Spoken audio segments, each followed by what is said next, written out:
Hello friends, welcome to exam log class changing the mind of learning। पिछले video में मानचित्र का overview बताया गया था फ्रेंड, जिसमें पृथ्वी पर स्थित 7 महाद्वीपों एवं 5 महासागरों का स्थिति बताई गई थी। आज एशिया महादेश का विस्तृत अध्ययन किया जाएगा फ्रेंड। आप जैसा कि ये देख रहे हैं, ऑक्सफोर्ड स्कूल एटलस का ये एशिया महाद्वीप का मैप खुला हुआ है। तो एशिया महाद्वीप के अध्ययन के पहले फ्रेंड, अध्ययन करने से पहले एशिया महाद्वीप के चारों ओर क्या क्या चीज़ें स्थित है, इसके बारे में हम जानकारी लेंगे। तो सबसे पहले देख लीजिए, एशिया महादेश के उत्तर में यहाँ देख रहे हैं, ये आर्कटिक महासागर है। ये आर्कटिक महासागर है, एशिया महादेश के उत्तर में स्थित है। ये उत्तरी ध्रुव पर स्थित है, यानी एशिया महादेश के उत्तर में उत्तरी ध्रुव पर आर्कटिक महासागर स्थित है। उसी तरह दक्षिण में हिंद महासागर स्थित है। आप यहाँ देख सकते हैं, ये दक्षिण में हिंद महासागर है। ये भारत है, भारत के नीचे हिंद महासागर स्थित है, एशिया के दक्षिण में है। फिर यहाँ एशिया के उत्तर में देखिए प्रशांत महासागर है। ये एशिया के पूर्व भाग में पड़ता है प्रशांत महासागर। और एशिया के पश्चिमी भाग में देख लीजिए, ये डॉट लाइन नज़र आ रही है आपको। ये डॉट लाइन यूराल पर्वत का है। यूराल पर्वत से जो एशिया को यूरोप से अलग करता है। इसी के बगल में एक झील है, कैस्पियन सागर है। फिर यहाँ देख लीजिए काला सागर है, और यहाँ देखिए भूमध्य सागर है। यानी एशिया के पश्चिम में यूराल पर्वत, कैस्पियन सागर, काला सागर और भूमध्य सागर स्थित है, जो एशिया को यूरोप से अलग करता है। ये यूरोप का भाग है, देख रहे हैं आप, यहाँ यूरोप लिखा हुआ भी है। तो एशिया को यूरोप से अलग करने के लिए यहाँ ये यूराल पर्वत डॉट लाइन में दिखाई गई है। कैस्पियन सागर, काला सागर, भूमध्य सागर है। इसके साथ ही फ्रेंड यहाँ देख रहे हैं अफ्रीका का मानचित्र है। यह अफ्रीका महाद्वीप है। तो अफ्रीका को, ये एशिया को अफ्रीका से अलग करने के लिए ये लाल सागर, यहाँ देख लीजिए, ये लाल सागर है। और यहाँ है ये सुएज नहर। लाल सागर और सुएज नहर है जो एशिया को अफ्रीका महाद्वीप से अलग करता है। ये एशिया के चारों साइड का ओवरव्यू हुई फ्रेंड।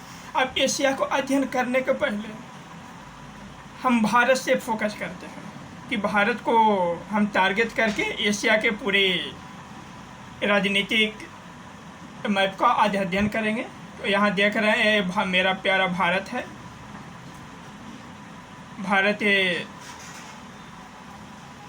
के नीचे हिंद महासागर है। तो भारत के पड़ोसी देशों को देख लीजिए, ये भारत का पड़ोसी देश है। ये पश्चिम में पाकिस्तान है, भारत के पश्चिम में पाकिस्तान है।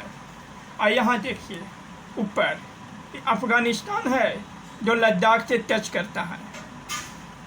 अफ़गानिस्तान लद्दाख से टच कर रहा है, यानी भारत, ये भी भारत के पश्चिम में अफ़गानिस्तान भी आता है। और भारत के उत्तर साइड में देखिए ये चीन है। ये जो पूरा बड़ा सा देश नज़र आ रहा है आपको, ये चीन है। और भारत के उत्तर में एक छोटा देश, ये नेपाल है। और ये भूटान है, ये छोटा सा भूटान देश है। और ये नेपाल है। अगर हम भारत के पश्चिम में चलें तो यहाँ देखिए, भारत के पूरब में ये म्यांमार है। म्यांमार जैसे भारत के पूरब में। और यहाँ देखिए ये बांग्लादेश है, बिल्कुल भारत में घुसा हुआ। भारत में घुसा हुआ ही ये बांग्लादेश है, जो भारत का पड़ोसी देश है। तो ये भारत का पड़ोसी देश है, जो भारत से स्थलीय सीमा से लगा हुआ है। और यहाँ ये मेरा प्यारा भारत है। भारत के नीचे यहाँ देखिए ये श्रीलंका है। भारत के नीचे बिल्कुल लटका हुआ श्रीलंका है। अब भारत के नीचे ही ये लक्षद्वीप है। लक्षद्वीप के नीचे देखिए ये मालदीव है, मालदीव। अब हम भारत के पूरा में चलते हैं, जो दक्षिण पूर्वी देशों का अध्ययन करते हैं। हमको ये स्थिति याद रखना है कि कौन देश कहाँ है। तो ये म्यांमार आप देख लिए हैं। म्यांमार के बगल में देखिए थाईलैंड है। थाईलैंड थाईलैंड के ऊपर लाओस है, ये लाओस देख रहे हैं, और लाओस के ऊपर वियतनाम है। ये लंबा सा देश जो नज़र आ रहा है ये पूरा वियतनाम देश है, लाओस वियतनाम।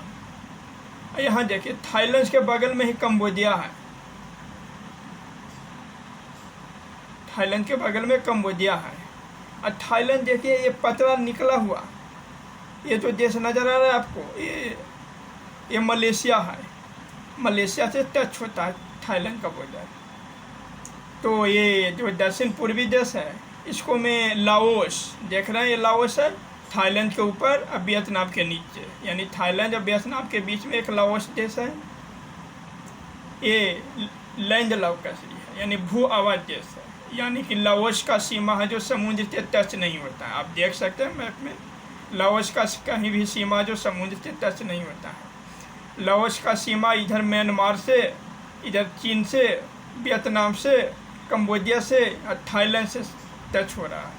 यानी लाओस एक ऐसा दक्षिण पूर्वी देश है जिसका सीमा समुद्री से टच नहीं होता है, यानी ये भू आवाज देश है। आप यहाँ मलेशिया देख रहे हैं, मलेशिया के नीचे एक छोटा सा देश है, ये देखिए सिंगापुर, आपको मैप में नज़र आ रहा होगा। मलेशिया के नीचे ये सिंगापुर देश है। सिंगापुर के बारे में तो आप सब सुने ही होंगे, कभी जाने का भी सपना होगा तो चले जाइएगा, पहले अभी पढ़ लीजिए। इसके नीचे मलेशिया के ऊपर में देखिए एक छोटा सा देश है, ये ब्रुनेई। ब्रुनेई आपको नज़र आ रहा है, ये ब्रुनेई है। और मलेशिया के नीचे ये जो यहाँ द्वीपों का समूह नज़र आ रहा है, ये इंडोनेशिया है, देख लीजिए, ये इंडोनेशिया, ये इंडोनेशिया देश है। यानी हम दक्षिण पूर्वी देशों में चलें तो भारत के पूरब में म्यांमार है, म्यांमार के बगल में थाईलैंड है, थाईलैंड के ऊपर लाओस है, लाओस के ऊपर वियतनाम है, और थाईलैंड के बगल में ही कंबोडिया है, और यहाँ देखिए नीचे मलेशिया है। ये देश ये नज़र आ रहा है आपको अलग कलर में, ये मलेशिया है। और मलेशिया के नीचे इंडोनेशिया है, देख लीजिए, बहुत द्वीपों का एक समूह से मिलकर बना है। सबसे बड़ा द्वीप समूह इसे इंडोनेशिया का ही है। इंडोनेशिया में बहुत सारे द्वीपों हैं और ये द्वीप का समूहों का एक देश है, इसलिए सबसे बड़ा द्वीप समूह इंडोनेशिया का है। और मलेशिया में देख लीजिए, मलेशिया के ये भाग है, इसका नीचे साइड में एक छोटा सा ये सिंगापुर है, ये नज़र आपको आ रही है सिंगापुर, ये लिखा हुआ है, ये कोना पर जब सिंगापुर है।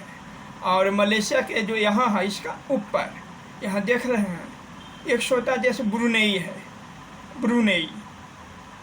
और ये इधर नीचे पूरा बड़ा इंडोनेशिया हो गया। इंडोनेशिया के बगल में नीचे ही तिमोर लिस्टे देश है, एक छोटा सा देश है तिमोर लिस्टे, ज़्यादा विकसित नहीं है इसलिए खबरों में बहुत कम ही रहता है। तिमोर लिस्टे है। और ये इंडोनेशिया के ऊपर देखिए यहाँ है फिलीपींस। फिलीपींस और चीन का विवाद तो हमेशा खबरों में रहा है, तो ये फिलीपींस है। और फिलीपींस के जैसे ही ऊपर आइएगा तो यहाँ ताइवान है, देख रहे हैं ताइवान, ये ताइवान है। और ताइवान के ऊपर चलते हैं तो देखिए ये जो प्रायद्वीप है, एक इसे कोरियाई प्रायद्वीप कहते हैं। कोरियाई प्रायद्वीप में दो देश हैं, उत्तर की ओर उत्तरी कोरिया और नीचे की ओर दक्षिणी कोरिया। ये उत्तरी कोरिया और ये दक्षिणी कोरिया। और उत्तरी कोरिया दक्षिणी कोरिया के पूरब में देखिए ये जापान है, मेरा प्यारा जापान दोस्त है हमारा, ये जापान है। इसके सबसे ऊपर देख रहे हैं चीन है, भारत के ऊपर चीन, चीन जो बहुत बड़ा देश है। चीन के ऊपर ये मंगोलिया है, मंगोलिया। और मंगोलिया के ऊपर देख रहे हैं बहुत रूस है, मंगोलिया के ऊपर रूस है।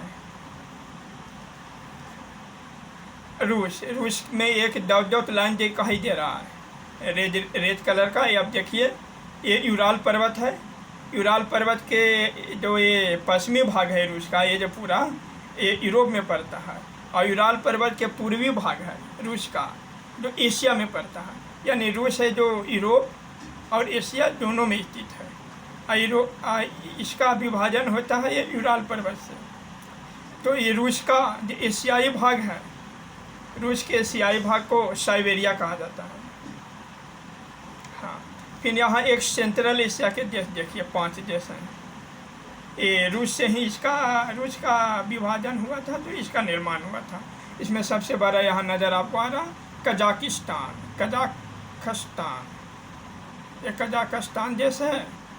इसी के नीचे है किर्गिस्तान, ये किर्गिस्तान देश नज़र आ रही है, एक छोटा सा देश है। यह है किर्गिस्तान के बगल में है ताजिकिस्तान है। ताजिकिस्तान के बगल में यहाँ देखिए तुर्कमेनिस्तान है, और तुर्कमेनिस्तान के ऊपर उज्बेकिस्तान। ये 5 देश हुए हैं, कजाकिस्तान, किर्गिस्तान, ताजिकिस्तान, तुर्कमेनिस्तान और उज्बेकिस्तान। ये सेंट्रल एशिया का देश कहलाते हैं। ये रूस से ही ये अलग होकर देश बना है। फिर इधर देश आ जाए, ये जो आपको देश नज़र आ रहा है, इसके अलावा ये सब मुस्लिम कंट्री हैं ज़्यादातर। तो भारत के बगल में पाकिस्तान यानी पश्चिम में, और उसके बगल में अफ़गानिस्तान, ये आपको नज़र आ रहा है। अफ़गानिस्तान के पश्चिम में ईरान है, ये देख रहे हैं ईरान है। और ईरान के बगल में देखिए ये जो जल भाग है, इसको फारस की खाड़ी कहते हैं। ईरान के पश्चिम में फारस की खाड़ी है। अब फारस के खाड़ी के पश्चिम में ये सऊदी अरब है। ये कौन अरब? ये सऊदी अरब है। सऊदी अरब के नीचे देख लीजिए यमन है, यहाँ यमन देश स्थित है, और इसी के बगल में ओमान एक देश है। यानी सऊदी अरब के नीचे यमन और ओमान है। अब ओमान के ऊपर देख लीजिए छोटा सा देश पीला कलर का नज़र आ रहा है, ये संयुक्त अरब अमीरात है। कौन देश है? संयुक्त अरब अमीरात। और संयुक्त अरब अमीरात के ऊपर देख लीजिए एक द्वीपीय देश के रूप में कतर है। ये कतर देख रहे हैं, ये भारत की खाड़ी में ही स्थित है, कतर है। और कतर के ऊपर बहरीन है। ये बहरीन एक छोटा देश है, बहरीन है। और बहरीन के ऊपर फारस की खाड़ी में यहाँ देखिए कुवैत है। ये कुवैत जैसे ग्रीन कलर का यहाँ नज़र आ रहा है, एक छोटा सा जैसे कुवैत यहाँ देखिए लिखा हुआ भी है। और कुवैत के ऊपर है इराक देश है। इराक के ऊपर आप देख लीजिए यहाँ सीरिया है। सीरिया आतंकवादियों का घर है, IS आतंकवादी का नाम सुने ही है, ये सीरिया में ही है। आप सीरिया के ऊपर देखिए तुर्की है। ये जो तुर्की है वो एशिया में भी पड़ता है। तुर्की का जो ये ऊपर वाला भाग है यहाँ देख रहे हैं, ये यूरोप में पड़ता है। यानी एशिया का 2 देश हो गया, जो एशिया यूरोप 2 में पड़ते हैं। एक तुर्की हुआ और एक रूस हो गया। रूस देखिए यूरोप में भी है, और तुर्की भी यूरोप में ही है। अब यहाँ देख लीजिए कैस्पियन सागर, एक कैस्पियन सागर और एक काला सागर। ये हो गया कैस्पियन सागर और एक काला सागर। कैस्पियन सागर और काला सागर के बीच में 3 एक छोटा देश है। इसको आप ध्यान से देख लीजिएगा। ये कैस्पियन सागर से सटा हुआ अजरबैजान है। कैस्पियन सागर से सटा हुआ अजरबैजान है। इसके नीचे आर्मेनिया है, और काला सागर से टच किया हुआ जॉर्जिया है। यानी अजरबैजान, आर्मेनिया और जॉर्जिया, एक कैस्पियन सागर और काला सागर के बगल में है। फिर आप यहाँ देख लीजिए सीरिया देश हुआ। सीरिया के नीचे जॉर्डन है, और जॉर्डन के बगल यहाँ एक बगल में एक देश है इजराइल और फिलिस्तीन। इजराइल और फिलिस्तीन का जो युद्ध है ये हाल ही में आप लोग देखे ही हैं। इजराइल और फिलिस्तीन है। पहले फिलिस्तीन देश हुआ करता था, लेकिन फिर बाद में फिलिस्तीन में ही इजराइल को बसाया गया था। इजराइल में विश्व का एकमात्र देश है जहाँ यहूदी रहते हैं। यानी यहूदियों का मुख्य रूप से देश इजराइल ही है। और ये भूमध्य सागर है। भूमध्य सागर में ही एक देश है, देख लीजिए साइप्रस। और साइप्रस के नीचे लेबनान देश है। तो ये इतने राजनीतिक रूप से एशिया महाद्वीप में इतने देश स्थित हैं। तो एक बार फिर से आप ये मैप है जिसको देख लीजिए, आज पॉलिटिकल मैप देख लीजिए कि मैंने कि एशिया महाद्वीप में कौन कौन से देश हैं उसे एक बार आप रिवीजन कर लीजिएगा। जब आपका ध्यान आ जाएगा तो फिर पॉलिटी पढ़ने का मज़ा ही कुछ और आएगा। तो दोस्तों आज के लिए इतना ही। कल आप लोगों को एशिया महादेश के देश के राजधानी और उसके कुछ महत्वपूर्ण देशों के मुद्रा बताई जाएगी। थैंक्स दोस्तों। अगर आप हमारे चैनल पर नए हैं तो इसे सब्सक्राइब कर लीजिएगा और अपने दोस्तों को भी शेयर कर दीजिए।